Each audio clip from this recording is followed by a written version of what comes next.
When I first entered the Institute and I finally come face to face with quote unquote father, I took the Saruman the White approach where don't listen to his lies.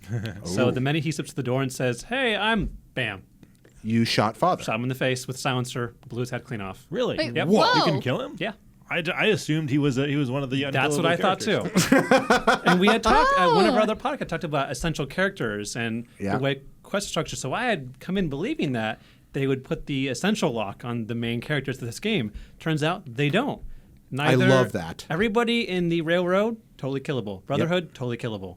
You can kill the leader of the Brotherhood, the leader of the there are Institute. situations where the characters must be killed. Yeah, because I think because eventually a lot of these lines do run into you need to kill everybody. Oh, yeah. Instead of having them locked to a certain time, they just said, you know what, let's just make it so you can kill whenever you want.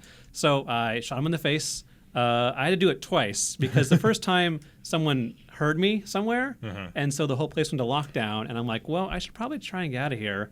And I took the elevator back down, and the entire corridor you go through in the beginning when he's talking to you was full of about 30 synth enforcers. Like it was just crowded. It was like that scene from The Matrix when all the Agent Smiths are there. So I'm just like, So I tried just making a path through with grenades, and they eventually took me down. So that I went out, I resaved, and I came back in, shot him. Nobody heard me. And I was like, okay, now what? So what happens with Oops, I Shot Father? What's that do to your game? Basically, I went in through the Railroad. They were my chosen faction at the point. Yeah. And so I was like, why do I need the espionage? I can just assassinate him. Yeah. So I shot him. I put the supposed message to the informant on the computer, and I'm like, okay, now where do I go? I look around. All the doors are locked because they don't unlock until you finish talking to father. Oh. So I'm like, well, I can't go anywhere. I guess I better just leave. And because I didn't trigger the alarm, there was nobody waiting in the corridor. Actually, there were two synths in the corridor. But they was like, hey, how you doing? Like, just going to walk on out of here.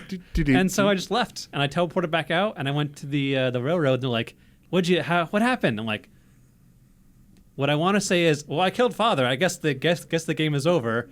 What I got was they kicked me out. Oh, okay. I'm like, that's not what happened. Nope, that's not. So did that lock you into the railroad ending? That then? locked me out. Locked you out of the railroad Because ending. the whole railroad part is the infiltration. Yeah. I had botched that by killing the leader, but I Right. couldn't tell anybody that I killed the leader. So how did you finish the game? I finished the Minutemen, which are Okay. your fail-safe option, I found Okay. out. All right. The Preston is the only leader that can't be killed. Okay. Because the Minutemen are your way out when you screw up every other option. And he's also a companion character. That too. Okay. But yeah, before he becomes a companion, you can't kill him anyway because Still you not my need companion. a final route to complete the story. Right. So Preston Garvey is your failsafe. Okay, I didn't realize that he was the only one you couldn't kill. I knew you could kill most of them. I didn't realize Preston was the only one you can't. That's fascinating. I love that happened to you. It's really cool. Kind of a emergent thing. Yeah.